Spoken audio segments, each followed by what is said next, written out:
Hello, welcome to my channel.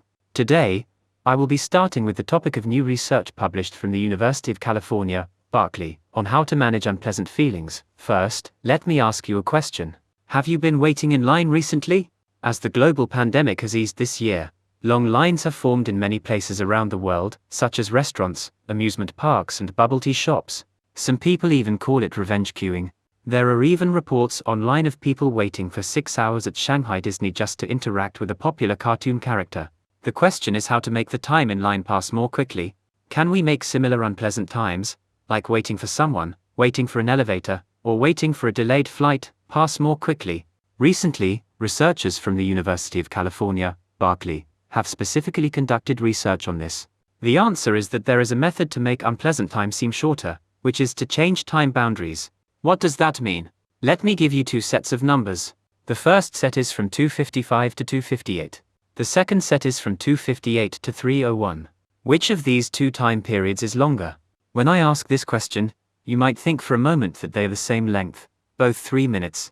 But the problem is that if I don't deliberately ask this question, and you experience these two time periods in your daily life, you are more likely to feel that 2:58 to 3:01 is longer than 2:55 to 2:58.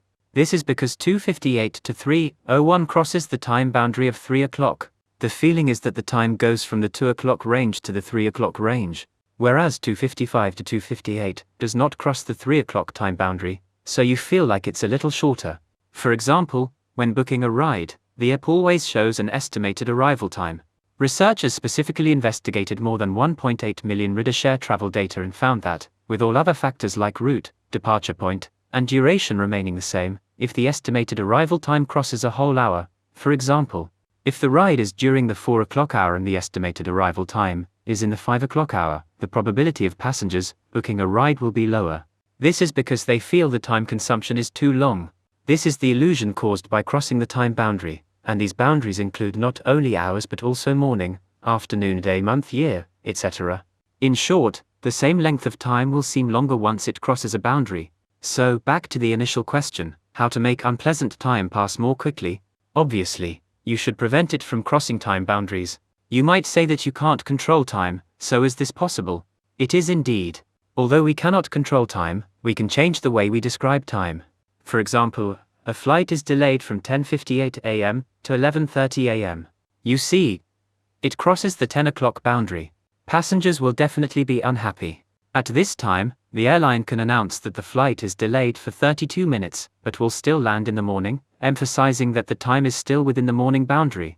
If the airline doesn't say this, you can say it to yourself. Here's another example. If you're a manager and need to hold a meeting, a typical meeting would last an hour. If you initially planned to hold the meeting from 10 o'clock to 11 o'clock, you could set the end time to 10:50 instead. Though it's only 10 minutes shorter in reality, people will subjectively feel that the meeting is much shorter. Another example comes from a study conducted by researchers. They taught a 1-hour class to students, using two different methods. One method divided the hour into 3 20-minute sessions, while the other divided it into 2 30-minute sessions. The results showed that students generally felt the 3-session class took longer than the 2-session class.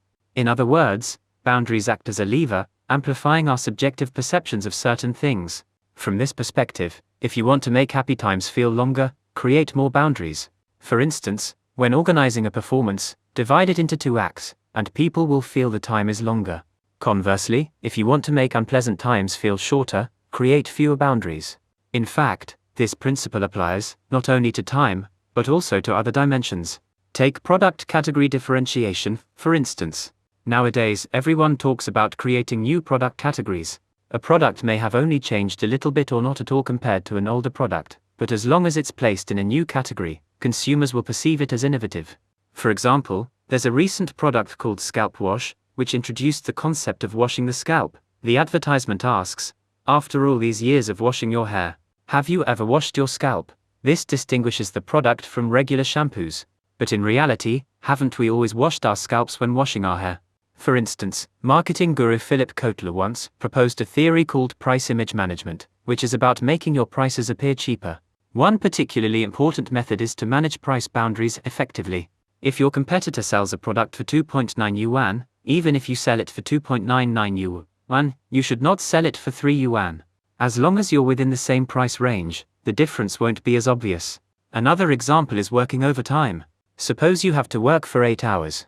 If you complete all your tasks at the office, you may not feel too burdened. However, if you work for 6 hours at the office and take the remaining 2 hours of work home, you may feel the workload is much heavier. This is because crossing the boundary between work and personal life makes the experience feel different.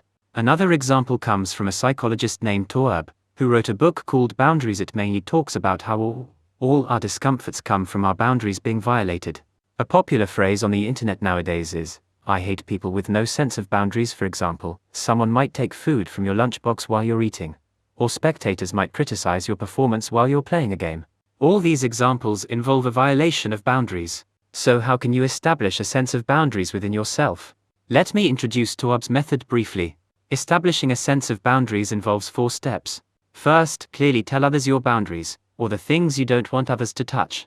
Keep your words brief and straightforward, without being too submissive or aggressive. Second, if the other person continues to push forward, refuse them directly and, importantly, do not apologize. If the other person gets angry, don't worry. The third step is to eliminate your inner anxiety after rejecting someone. Tell yourself not to care too much about what others think. Even if you can tolerate it for a while, you won't be able to tolerate it forever, and it's better to address the issue sooner rather than later. The fourth step is to take resolute action. If the other person still violates your boundaries, act decisively, whether it's avoiding them or ending the relationship. There is a viewpoint in sociology that says people are a collection of social relationships. Alternatively, we can say that people are a collection of various boundaries. Each boundary represents a dividing line, with likes on one side and dislikes on the other. Isn't it true that these likes and dislikes form our unique personalities? In summary, we discussed new research on boundary management today.